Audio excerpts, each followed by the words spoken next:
Esta já foi uma pequena e próspera vila de pescadores, mas agora as ondas na praia rochosa trazem apenas os destroços do passado. Uma vez, o vilarejo já foi conhecido por seu grande lago e sua praia rochosa. Ali já foi uma pequena cidade, conhecida por seus moradores gentis e por sua bela paisagem. No entanto, moradores e até mesmo crianças de visitantes começaram a desaparecer. O que os visitantes não sabiam era que os moradores do vilarejo veneravam o deus da lagoa, e a maioria deles acreditavam fervorosamente nele. A fim de agradar o tal deus, eles sacrificavam crianças e animais para realizar os seus desejos em troca. Todos os desaparecimentos sem explicação causaram uma certa comoção, e então se iniciou uma mobilização para investigar o que estava acontecendo, na esperança de talvez encontrar aqueles que haviam sumido ainda com vida. Um investigador foi enviado à vila para observar o comportamento dos residentes, porém acabou sendo descoberto por eles e servindo como sacrifício quando souberam de suas intenções. Durante a investigação, um romancista que visitava a vila lançou um livro de terror intitulado Trilhas do Lago, baseado em eventos de sua viagem. O livro teve sucesso entre os locais e tornou a vila popular novamente, até que um dia todo mundo que ali morava simplesmente desapareceu completamente. O romancista também foi dado como desaparecido, com uma grande quantidade de encontrada em seu quarto. Depois de um longo tempo sem que os moradores do local fossem vistos, as pessoas começaram a suspeitar de que algo ainda pior havia acontecido. Tudo foi descoberto quando as pessoas que investigaram trouxeram notícias de um grande tornado e como o vilarejo à beira do lago tornou-se um lugar assustador. Em uma noite extremamente fria de inverno, um furacão atingiu as montanhas próximas ao vilarejo, fazendo um caçador despencar do alto da montanha e caindo no lago. Ele tentou nadar até a superfície, porém percebeu que o vilarejo estranhamente estava diferente de como era. Embaixo da fraca luz da lua, as árvores e os telhados das casas sacudiam violentamente como um terremoto. O caçador não viu multidões agitadas nem moradores correndo desesperados em busca de um abrigo. Ao invés disso, a única coisa que ele viu foi uma paisagem sem nenhum sinal de vida. Ele percebeu a luz de uma fogueira distante, mas ao tentar chegar mais perto, encontrou apenas uma panela com um ensopado queimado. Não havia ninguém ali. As pequenas casas do vilarejo haviam sido tomadas por um silêncio ensurdecedor. Após passar muito tempo no vilarejo, ao caminhar por ali, ele encontrou apenas barcos abandonados e depósitos de equipamentos velhos de pesca. Ele apenas tentou se acalmar, pensar e decidiu que era hora de tentar conseguir sair daquele lugar. Para tentar entender tudo aquilo, ele apenas tentou contar isso às pessoas que moravam em vilas vizinhas. E então, eles chegaram à conclusão do verdadeiro motivo pelo qual os moradores do vilarejo estavam sumidos. Ninguém soube para onde todas aquelas pessoas foram, e com bastante medo, ninguém mais quis visitar o vilarejo à beira do lago, restando apenas alimentos estragados, ferramentas enferrujadas e nas cabanas. Durante a investigação policial, surgiram relatos de estranhas luzes no céu pouco antes do desaparecimento dos moradores. À beira do lago, temos vários peixes no chão, com alguns pequenos barcos abandonados ao redor. O lago está bastante calmo, podemos ouvir o leve movimento das ondas.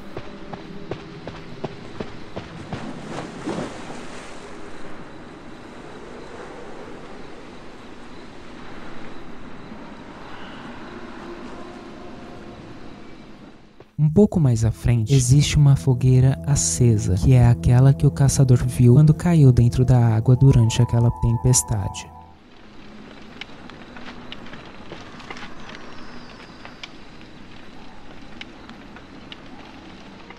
É intrigante o fato de que ela simplesmente não se apaga, nem durante uma tempestade e nem mesmo agora, depois de tanto tempo de abandono. Um pouco mais distante, existe uma pequena casa que podemos entrar. No centro dela, existe uma mesa com uma lâmpada piscando e ao lado algumas ferramentas velhas.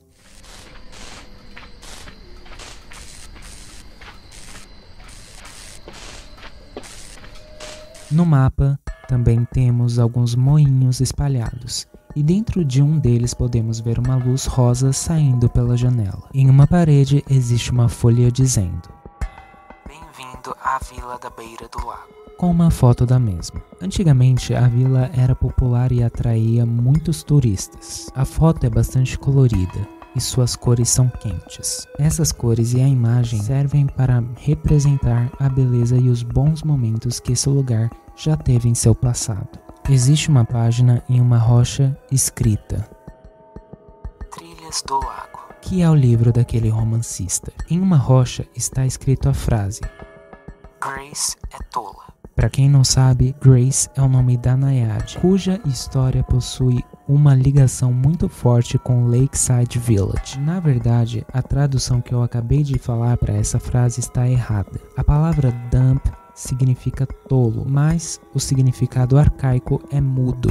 Grace é muda, seria o correto. Mas por que isso está escrito? Grace, quando nasceu, foi abandonada. Ela flutuou do rio até a Vila dos Pescadores. Sua chegada trouxe alegria e ela foi adotada pelos moradores. Depois que ela veio ao vilarejo, as colheitas ficaram cada vez melhores e por isso ela foi considerada um presente de Deus, um ser que trazia bênçãos àqueles que viviam aqui. Só que após muitos anos, uma tempestade terrível varreu as plantações, atingindo os peixes dos pescadores. O prejuízo foi tão grande que eles não podiam mais sustentar o seu meio de vida. Todo o ódio caiu sobre Grace, aquela que eles acreditavam que atraía apenas abundância. E então, eles decidiram sacrificar Grace ao Deus do Lago, para apaziguar a sua fúria. Contudo, Grace era inocente.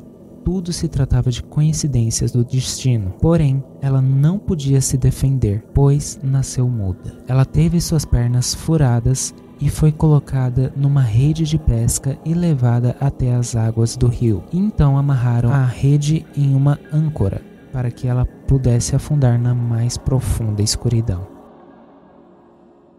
No outro lado da beira do rio existe uma coisa muito peculiar. É possível ver a aparição de Hydra bem distante. E sério, eu tomei um susto quando eu vi.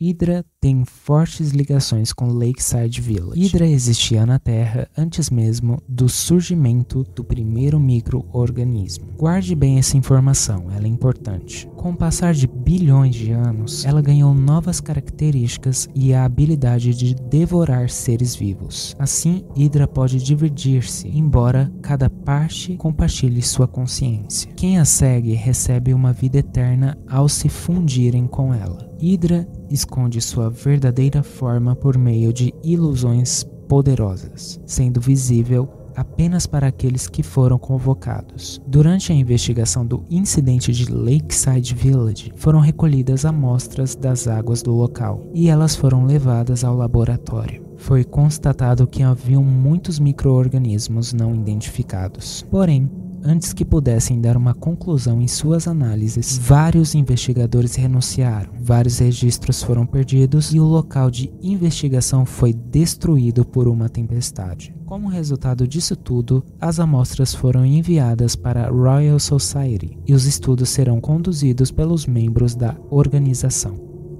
Então, Hydra já existe muito antes do primeiro micro-organismo vivo. Isso significa que ela pode carregar uma ancestralidade muito poderosa. E micro-organismos pré-históricos não identificados podem estar vivendo até hoje dentro dela, já que tudo aquilo que se funde com ela vive eternamente. Isso tudo indica que ela esteve aqui durante o incidente da investigação. Ao lado temos um pequeno navio encalhado. Ao entrarmos, podemos ver na parede a palavra Save, escrita com S. Na parte de cima do navio, existe uma página na parede que diz: Desaparecido, Natasha Zell. Natasha Zell é a bailarina, porém seu nome foi mudado e hoje ela responde como Margarida. Natasha morava aqui, porém ela fugiu para a cidade grande com Serge, que era alguém que trabalhava no circo Hula Baloo. Ela fugiu de casa sem se despedir depois que ele ofereceu muito dinheiro e uma vida melhor na cidade grande. Por último, ao olharmos para o céu, podemos ver auroras boreais da cor verde.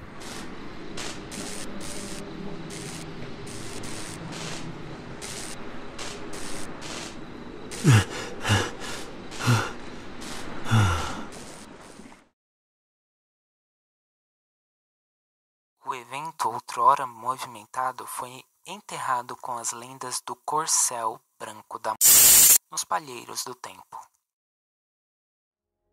Magnus de Capet comprou a mansão e foi seu proprietário por 10 anos. Muitas mulheres se interessavam por ele, mas a escolhida para ser sua esposa seria Mary, uma nobre da Áustria.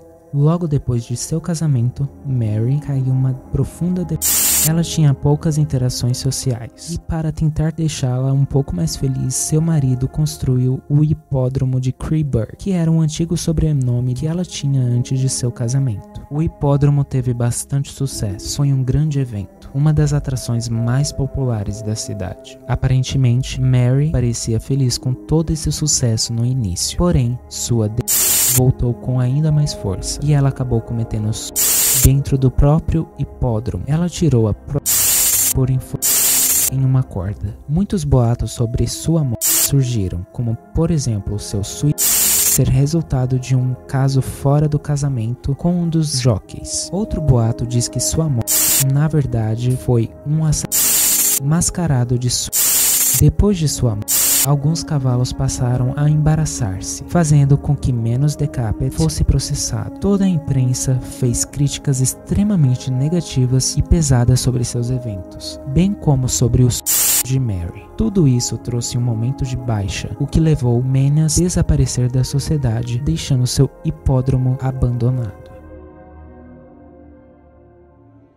Eu serei bem honesto com vocês. Em questão de exploração e easter eggs, esse mapa é decepcionante. Pelo menos eu não encontrei absolutamente nada de interessante. Nenhum som fora do comum, nenhuma mensagem em alguma parede, nenhuma evidência material sobre o que aconteceu aqui. Eu sei que Kreeburg Racecourse está presente no modo história Ashes of Memory. Porém, o foco dessa série é falar sobre o passado dos mapas, o que aconteceu antes. Futuramente eu posso fazer um vídeo especificamente falando sobre o modo história, com mais detalhes do que aconteceu aqui depois de se tornar um lugar abandonado. Mas mesmo assim, nós temos algumas pequenas coisas a se observar no mapa. Uma das coisas que mais chamam a atenção e é um diferencial é a Cipher Machine central. Após completar o gerador central, a velocidade de decodificação de outras máquinas será acelerada em 7%. Além disso, aqui tem alguns cavalos na pista e nós podemos montar neles. Pode ser um diferencial na estratégia, já que é possível ganhar distância do Hunter dessa maneira. Outra coisa interessante para a estratégia são as tocas de coelho. Podemos escorregar dentro delas até o outro lado. Existe também um pequeno estábulo que é onde se abriga os cavalos. É um lugar bem aconchegantezinho, mas sem nada de muito especial.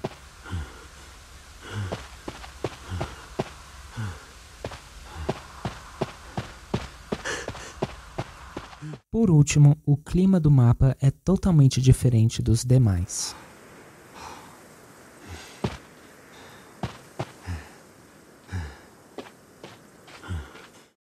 Nas ruas silenciosas, sob as luzes vermelhas piscantes, não há lugar para esses sentimentos chamarem de lar.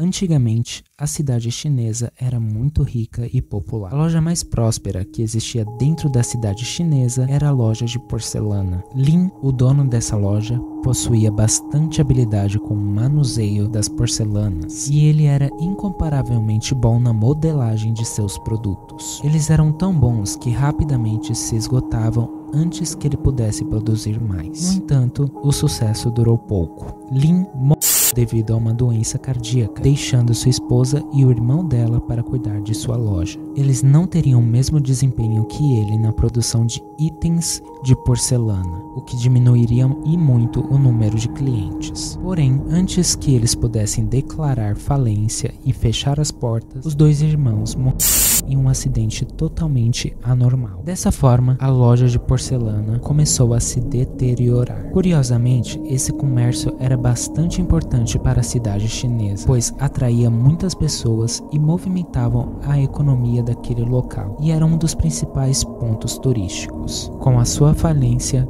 muitas pessoas deixaram de visitar a cidade, que jamais poderia voltar a ser o que um dia foi. Atualmente, depois da tragédia, o que resta ali são as lanternas vermelhas piscantes, a solidão, um local esquecido, vazio e sem esperança. Chinatown é um cenário bastante bonito e decorado. Uma das localidades mais notáveis é a loja de porcelana da história. Dentro está bastante escuro e abandonado. Podemos notar prateleiras vazias e também uma fornalha que ainda acende.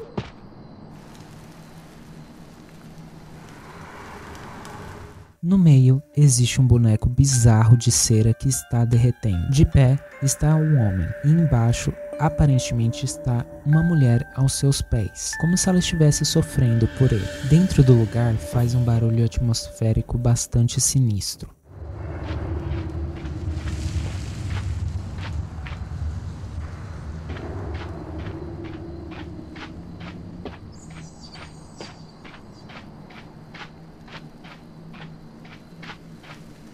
É como se aqui tivesse um ar muito pesado. Ao lado existe um restaurante chamado Crispy Duck. É possível que seja um comércio compartilhado com o da casa de porcelana, já que podemos ir de um para o outro. Dentro de Crispy Duck não há muita coisa. Existem algumas mesas, cadeiras, um quadro na parede e lustres no teto. Porém, algo bastante intrigante acontece aqui dentro. Se ficarmos um tempo parado aqui, podemos ouvir um som ambiente de restaurante, com pessoas conversando.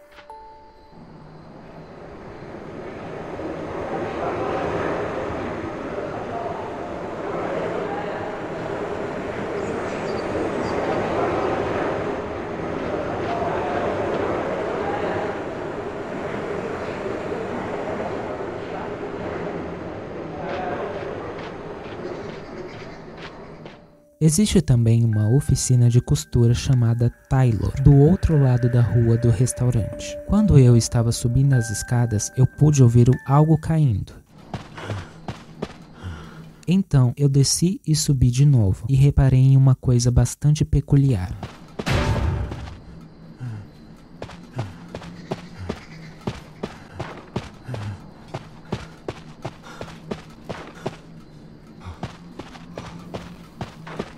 Quando subimos as escadas, um manequim cai e quando descemos, ele se levanta novamente. O andar de cima é bastante esquisito, pois ele tem esses manequins bizarros com uma enorme costura no meio do rosto. Existe também um hotel que podemos entrar, e o segundo andar é onde ficam os quartos.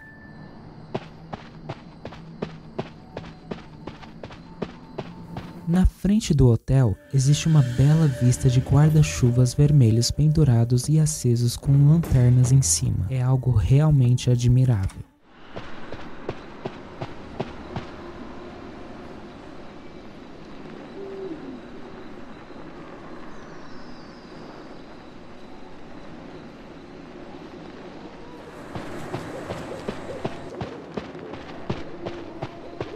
Atrás do hotel existe uma relojoaria com um nome bem familiar, Mark Resnick. Resnick é o sobrenome da Tracy, a mecânica. A loja era de seu pai. Tracy perdeu a mãe ao nascer e foi criada por seu pai, um relojoeiro. Quando pequena, ela gostava de passar o tempo na oficina do pai. Quando Tracy fez 10 anos, Mark descobriu que sua filha era um gênio da mecânica, pois ele percebia que vários itens quebrados de sua loja apareciam completamente novos no outro dia. E então, isso o fez deixá-la trabalhar ali dentro. Depois de alguns anos, Tracy criou um relógio elétrico inovador, tornando a relojoaria Resnick famosa.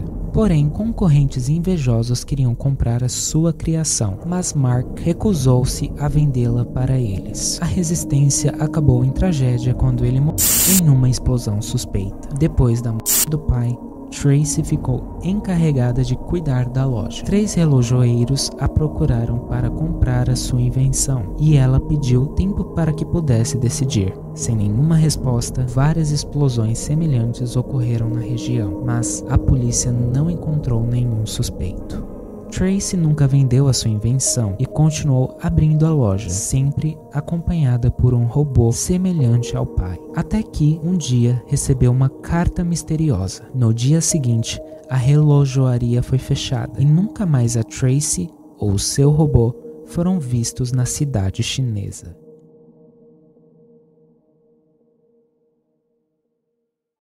Com a chegada de visitantes estranhos, eventos inimagináveis estão acontecendo nessa cidade. Eu realmente estava muito ansioso para falar desse mapa. A Cidade Adormecida é um cenário que é parte do crossover de 2019 do anime Junji Ito Collection. A história é baseada no 9º episódio da série. Infelizmente eu vou ter que dar alguns spoilers. O episódio conta a jornada de 2 jovens, Anzai e Kana, que estavam viajando. A história começa com um clichê. Eles estavam viajando em um carro e então o carro parou de funcionar. E eles foram obrigados a andar por uma floresta procurando por ajuda. E então acabaram parando em um vilarejo anormal. Nesse caso, o jovem casal se depara com algumas crianças bem esquisitas. Ao perguntarem se elas sabiam de alguém que poderia ajudar, elas apenas dão uma risada sinistra e eles decidem sair dali. Porém, eles percebem que o grupo de meninos estão seguindo eles. E então, eles fazem uma ferida no pescoço da moça e na mão do rapaz. E chupam seu sangue e simplesmente vão embora. Anzai e Kana andam pelo quieto vilarejo e então eles batem na porta de um morador. Eles pedem ajuda, perguntam se ele tem algum telefone e falam sobre as crianças. Então, são convidados a entrar para cuidar dos ferimentos. O morador não tem nenhum telefone e ele diz que ele é o único que vive ali. Todas as outras casas estão vazias. As crianças não são daquela cidade também. São visitantes estranhos que aparecem ali de vez em quando. Ele também conta a história de uma mulher que ele amava, que havia motivo por ele estar sozinho naquela cidade adormecida até hoje. Por já estar anoitecendo, o casal é convidado a passar a noite naquela casa. No dia seguinte, Anzai acorda se sentindo mal e decide procurar por Kana, que deveria estar na cama ao lado. Porém, ao descer as escadas, ele encontra algo assustador. Ele encontra vários galhos de árvores com frutos vermelhos que pulsam. O morador esquisito aparece e diz que a sua antiga amada agora tem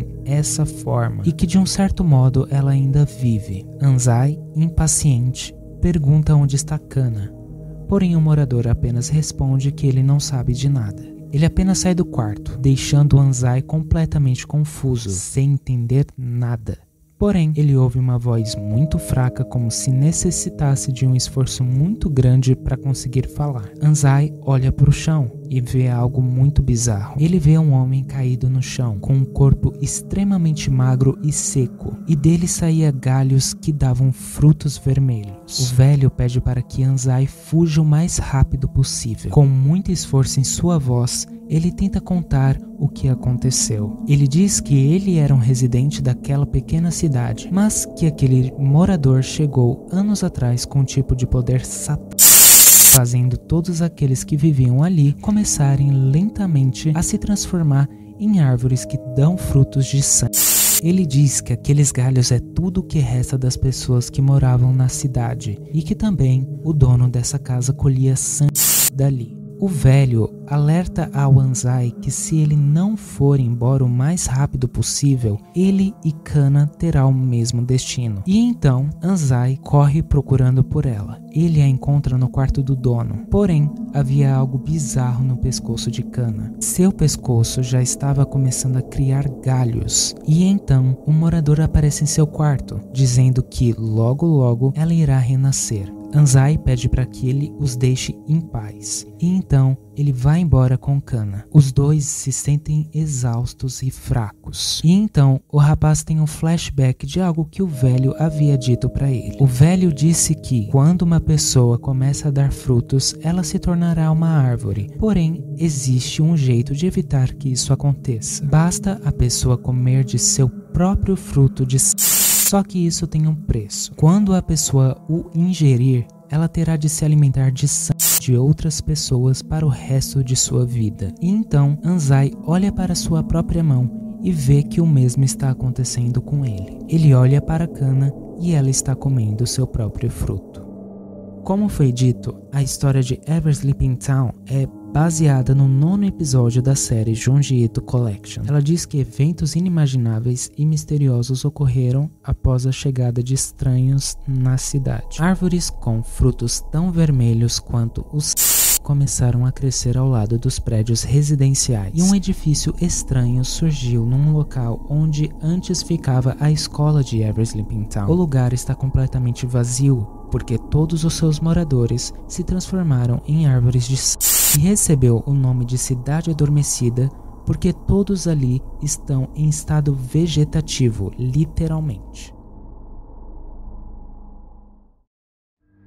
Eu poderia dizer que esse é um dos meus mapas preferidos, mais especificamente ele estaria em segundo lugar. O primeiro vocês irão descobrir qual é nos próximos vídeos. Eu sou bastante obcecado por cultura japonesa. Para ser bem sincero, mais de 90% das mídias que eu consumo vem de lá. Até mesmo o próprio idioma eu acho muito bonito. E este cenário tem uma forte presença da cultura e da arquitetura japonesa. Assim como Chinatown, que falamos anteriormente, este é um mapa mais urbano, com estradas, várias casas e edifícios altos, alguns becos e temos até mesmo a presença de um trem, que é um grande diferencial.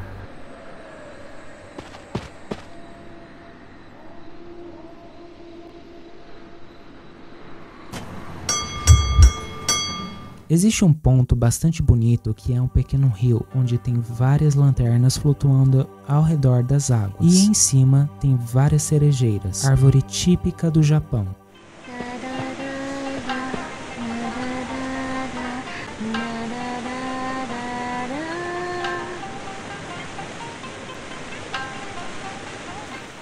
Ao fundo ouvimos a sua voz cantando acompanhada com o shamisen, que também é um instrumento típico japonês.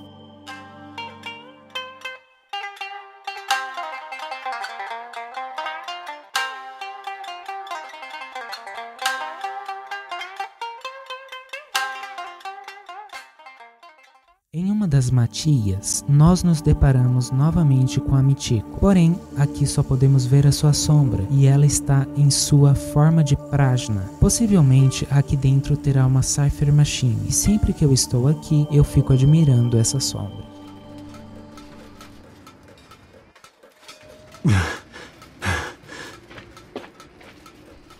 Como já foi dito, existe um trem em Eversleeping Town. Nos trilhos é notável a presença de uma marionete apenas com metade do seu corpo, que se rasteja pelo chão.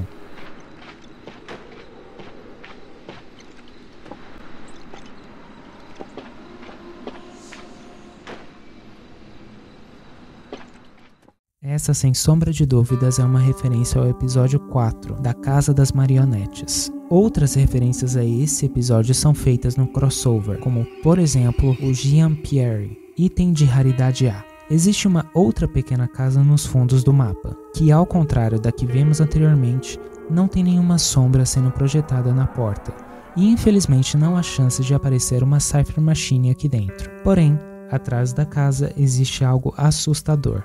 Podemos ver vários braços saindo das janelas, como se estivessem pedindo ajuda ou tentando agarrar qualquer coisa que estivesse passando por ali. É possível que os moradores da cidade se transformaram em árvores e foram trazidas para dentro dessa casa. Há também um cemitério em um outro canto. O cemitério é cercado por muros altos, com uma pequena casa ali do lado. O mais intrigante nesse lugar são os sons bizarros que podemos ouvir.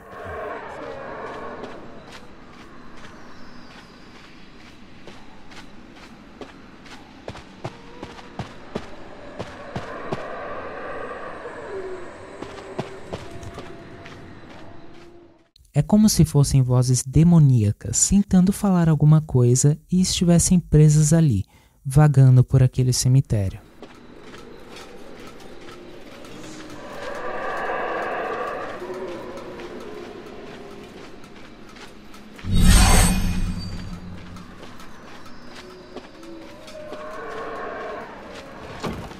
Em uma das lápides, podemos ver vários rostos grotescos. A melhor coisa desse mapa eu quis deixar por último, que é o gato Kotaro. Chegamos ao fim da parte 2 da nossa minissérie Por que os mapas do Identity V são tão vazios? Esse vídeo ficou bem longo. Muito obrigado se você assistiu até aqui. Na parte 3 falaremos sobre os 4 que ainda restam. Então será a última parte. Então, se não quiser perder, por favor, verifique a sua inscrição.